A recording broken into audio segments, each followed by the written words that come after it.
Welcome guys, today I am with the bang&olufsenexplore speaker and I'm gonna show you how you can hard reset this device.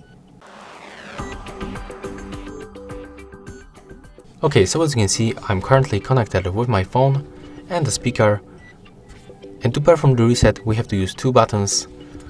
We are gonna use the power button, this one, and the Bluetooth button, this one. At the first you have to power on your speaker by tapping once on this power button, and next you have to click and hold these two buttons together at the same time for 5 seconds until this indicator starts blinking red. So let's make it right now. Click and hold Bluetooth button, click and hold power button, and hold them together. As you can see right now it is blinking, and we can release the buttons. As you can see, our connection disappears, so we can also remove it from the list. Next, power on the speaker, and as you can see, everything is fine, the speaker is working.